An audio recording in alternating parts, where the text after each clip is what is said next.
నమస్తే, welcome to Telugu రాజ్యం. నేను శిరీష. మనతో జూమ్ లో జాయిన్ అవుతున్నారు ఈ రోజు అమరావతి రాష్ట్ర జేఏసీ బహుజన అధ్యక్షులు బాలకోటయ్య గారు. సార్ నమస్తే. సార్ నమస్తే శిరీష మేడం. సార్, ఏదైతే సుప్రీం కోర్టు సిట్ ని ఏర్పాటు చేయడం కాకుండా స్వతంత్ర సిట్ అంటే రాష్ట్రానికి ఇద్దరు, కేంద్ర ప్రభుత్వం నుంచి ఇద్దరు, ఈ కల్తీ లడ్డు వ్యవహారం గురించి ఏదైతే ఉందో దాని మీద స్వతంత్ర సిట్ వేసింది. గతంలో సిబిఐ గురించి జగన్ చాలా వ్యాఖ్యలు చేశారు. సిబిఐ కేంద్ర ప్రభుత్వానికి అనుకూలంగా వ్యవహరిస్తుంది అని చెప్పి మాట్లాడడం జరిగింది. ఇప్పుడు అదే వైసీపీ సిబిఐకి వెళ్ళడానికి కూడా ఓకే అన్నట్టుగా చెప్తోంది. దీనిపై ఏమనుకోవచ్చు సార్ మనం? ఒకటి, రాష్ట్ర ప్రభుత్వం కానీ లేదా రాష్ట్ర ముఖ్యమంత్రి చంద్రబాబు నాయుడు గారు కానీ పవన్ కళ్యాణ్ గారు కానీ మొత్తం ప్రభుత్వం ఏంటంటే ఈ తిరుపతి వెంకన్నకు సంబంధించిన ఈ లడ్డు వ్యవహారం, ఈ లడ్డూలో దేవదేవుని ప్రసాదాల్లో కల్తీ జరిగింది. ఆ కల్తీ జరిగిందని గుజరాత్ ల్యాబ్ రిపోర్ట్ ఉంది. టెంపుల్ ఈవోగా పనిచేసిన శ్యామలరావు గారు కూడా ఆ మేరకు రిపోర్ట్ ఇచ్చారు. గత 5 ఏళ్ల ప్రభుత్వం ఈ లడ్డూ కల్తీని చేసి అక్రమార్జనకు పాల్పడింది. ఖచ్చితమైన నాణ్యమైన నెయ్యిని సరఫరా చేయకుండా లెబనాలను మార్చి సప్లయర్లు మార్చి దేవదేవునికి అపచారం చేసింది అని ప్రభుత్వం అంటుంది. అవును సార్. రెండు, జగన్మోహన్ రెడ్డి గారు ఏమంటున్నారంటే సిట్టు లేదు, బిట్టు లేదు, లడ్డూలో కల్తీ లేదు అంటున్నారు. అవును సార్. జగన్మోహన్ రెడ్డి స్పష్టంగా చెప్పారంటే లడ్డూలో కల్తీ లేదు అంటున్నాడు ఆయన. అవునండి. ఆయన టెంపుల్ సంబంధించిన ఈవో కాదు, ఆయన ముఖ్యమంత్రి కాదు, ఉప ముఖ్యమంత్రి కాదు. లడ్డూలో కల్తీ ఉందా లేదని ఆయన ఎలా చెప్తారు చెప్పండి? ఒకవేళ లడ్డూలో కల్తీ లేకపోతే వైవి సుబ్బారెడ్డి గారు సుప్రీంకోర్టుకి ఏమని వెళ్ళాడు? లడ్డూలో కల్తీ లేదని వెళ్ళాడా? రాష్ట్ర ప్రభుత్వం వేసిన సిట్ కంటే కేంద్ర ప్రభుత్వం కానీ సుప్రీంకోర్టు గైడ్ లైన్స్ తో ఏదన్నా స్వతంత్ర సంస్థ విచారణ చేయండి అని వెళ్ళాడు. అవును సార్. లడ్డూలో కల్తీ లేదని వెళ్ళాలా? గతంలో లడ్డూ మీద ఫిర్యాదులు అందాయి అని ఒప్పుకున్నారు అంతవరకు అయితే. కానీ లడ్డూలో కల్తీ జరిగిందా జరగలేదా అనేది ముఖ్యమంత్రి నిర్ణయించడు, ప్రతిపక్ష పార్టీ జగన్మోహన్ రెడ్డి గారు నిర్ణయించారు, సుప్రీంకోర్టు కూడా నిర్ణయించారు, విచారణ సంస్థ నిర్ణయిస్తుంది. దానినే విచారణ అంటారు. రాష్ట్ర ముఖ్యమంత్రి ఒక సిట్ చేశారు 3 ఆఫీసర్లతో, పోలీసు ఉన్నతాధికారులతో. వీళ్ళు అది కాదు అనేది సుప్రీంకోర్టుకు వెళ్ళటంతో సుప్రీంకోర్టు కూడా ఒక 5గురితో ఒక ప్రత్యేకమైన దర్యాప్తు అదొక సిట్ చేసింది. అది ఎప్పుడైతే సిట్ చేసిందో చంద్రబాబు నాయుడు గారు తాను వేసిన సిట్ని తాత్కాలికంగా విరమించుకున్నాడు. ఆ సిట్లో కూడా రాష్ట్రానికి సంబంధించిన పోలీసు ఉన్నతాధికారులు ఉంటారు.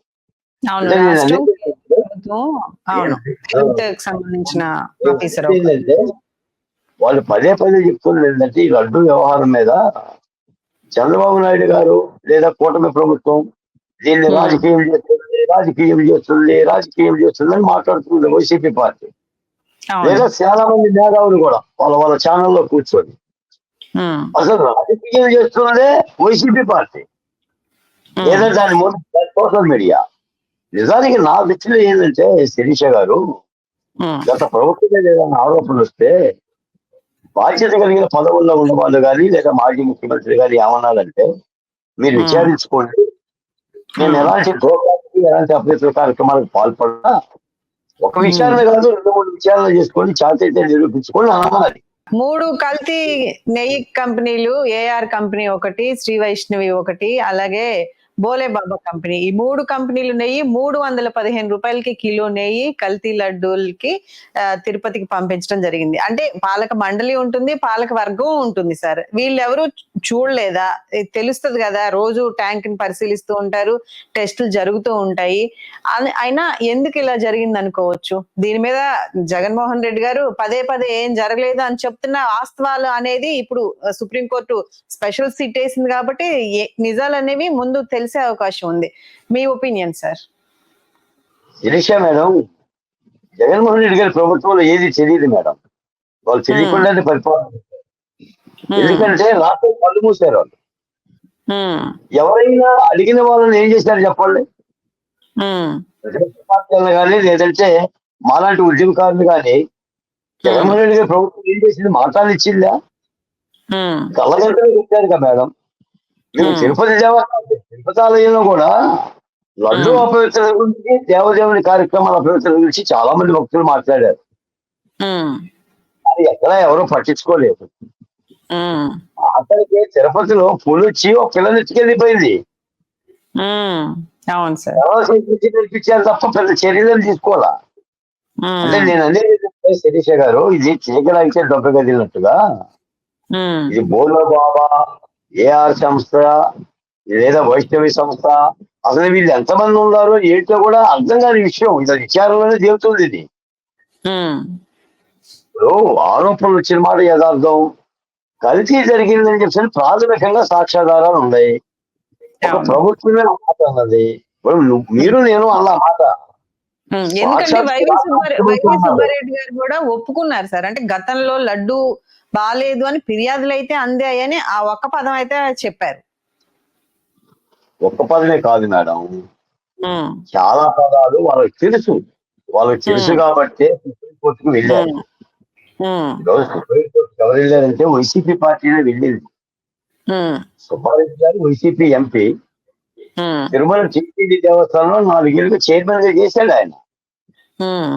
తర్వాత సుబ్రహ్మణ్య స్వామి కూడా వైఎస్ఆర్ కాంగ్రెస్ పార్టీకి అభిమాని, జగన్మోహన్ రెడ్డి గారు ఫాలో అయ్యారు. 8 కోట్ల రూపాయలు ఖర్చు పెట్టి సుప్రీంకోర్టుకి వెళ్లాల్సిన పనే ఉంది. నిజంగా రాష్ట్రపతి స్థితిలో ఏదన్నా నివేదిక వచ్చిన తర్వాత వైసీపీకి ఏదైనా ఇబ్బందికరంగా ఉంటే ఈ నివేదిక తప్పని వెళ్తారు ఎవరైనా. అసలు మీరు ప్రాథమికంగా విచారణ జరగకోకుండా వెళ్ళారు.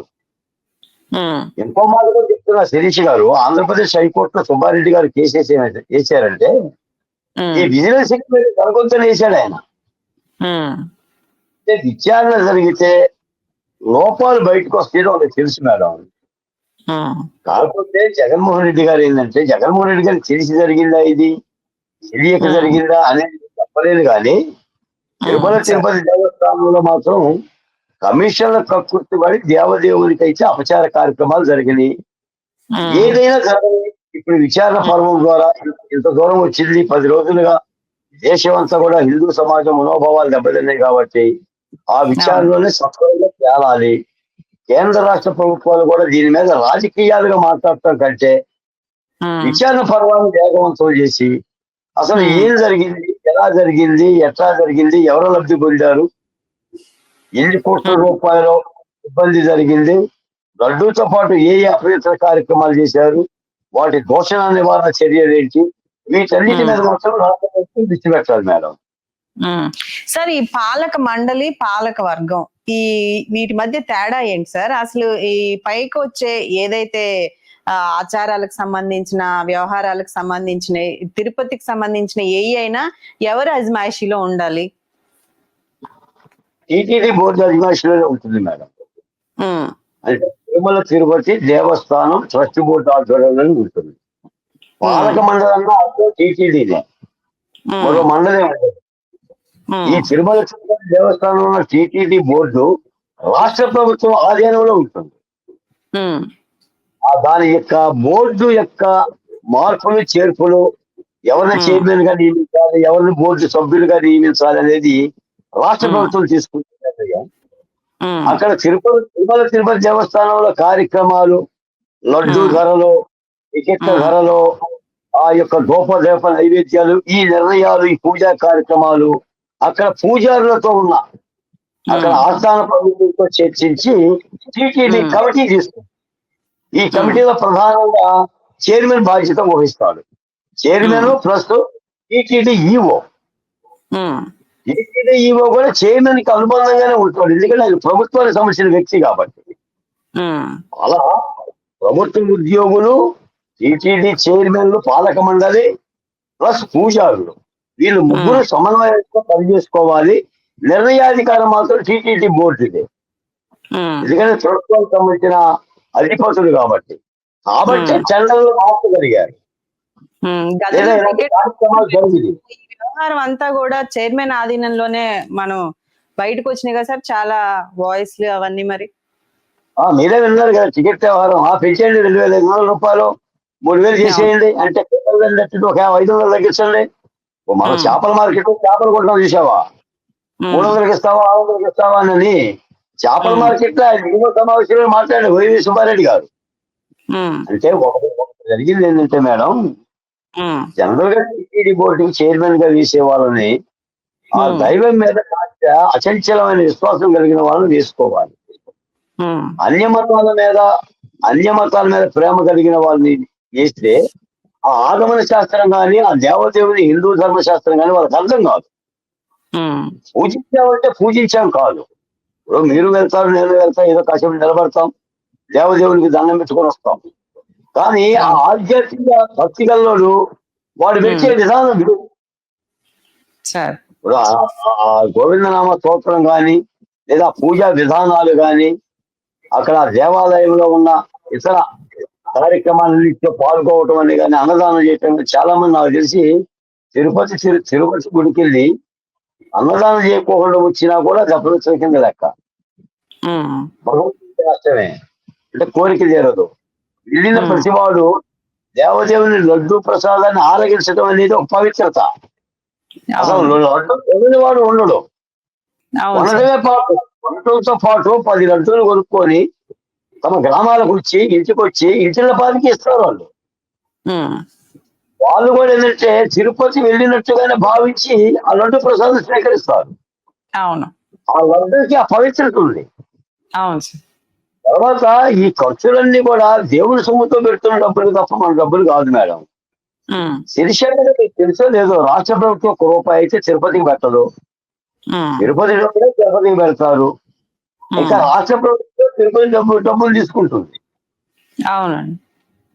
మీరు జగన్మోహన్ రెడ్డి గారి ప్రభుత్వం కూడా తిరుపతి ఆదాయాన్ని వడ్డీకి ఇవ్వని అడిగిందంట.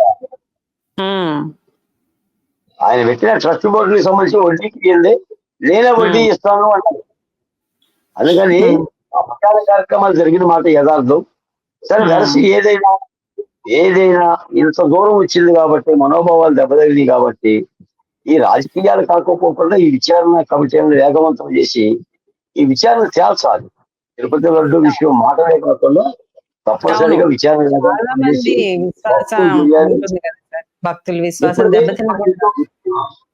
ఇప్పటికైతే పని జరిగింది శిరీష గారు. దేవదేవుని ఆలయంలో పవిత్ర కార్యక్రమాలు జరుగుతున్నాయి. అపవిత్ర కార్యక్రమాలు ఇచ్చారు, లడ్డూల నాణ్యత చేశారు. భక్తులు కూడా చాలా ఆనందంగా ఉన్నారు. సరే ఇప్పుడు ఇవన్నీ పవిత్ర కార్యక్రమాలు చేసినా తప్పులు సరిదిద్దుకున్నా తప్పులు సంబంధించిన విచారణ మాత్రం వదిలేయకూడదు కదా. ఆ విచారణ అయితే జరిగితే రాదు. ముందు ముందు కూడా ఇటువంటి జరగకుండా కూడా కార్యక్రమాలు చేయాలి కదా సార్. దానికి సంబంధించిన చర్యలు చాలా పకడ్బందీగా చేసే జాగ్రత్తగా కూడా ఉండాలి ఇక నుంచి. అందుకని చంద్రబాబు నాయుడు గారు కొత్త జీవో కూడా చేస్తున్నారు, చర్చలు చేస్తున్నారు ఆలయాలకు సంబంధించి. హిందూ ఆలయం కానీ, క్రైస్తవ ఆలయం కానీ, ముస్లిం ఆలయం కానీ, నిర్వహణ కానీ వాటి యొక్క నియమ నిబంధనలో ఆయా మతాలకు సంబంధించిన పెద్దలను నిర్వహించుకునే విధంగా కొత్త చర్చలు చేస్తున్నారు. ఎందుకంటే చంద్రబాబు నాయుడు గారు ఈ కల్తీ జరిగిన తర్వాత ఆయన ఉన్నప్పుడు వీటికి ప్రక్షాళన చేయటం కాదు, శాశ్వతమైన పరిష్కారం చేయాలి. అది సార్ భక్తులందరూ కోరుకునేది అదే. అది చట్టాల ద్వారానే చేయాలి, ఆ చట్ట ప్రక్రియ ద్వారానే చేద్దామని ఆలోచన అయితే రాష్ట్ర ప్రభుత్వానికి ఉన్నట్టు. Please do subscribe to Telugu Rajyam channel. Please do subscribe to Telugu Rajyam channel. Please do subscribe to Telugu Rajyam channel. Hi అండి, నేను మీ ఆర్పీని, నెల్లూరు పెద్దారెడ్డి చేపల పులుసు ఓనర్ని. మీరు తెలుగు రాజ్యం అనే ఈ యూట్యూబ్ ఛానల్ సబ్స్క్రైబ్ చేసుకుని మంచి మంచి వీడియోలతో వస్తారు. Thank you so much. Hi people, I'm Sonakshi Verma and you please watch Telugu Rajyam and please subscribe to the channel.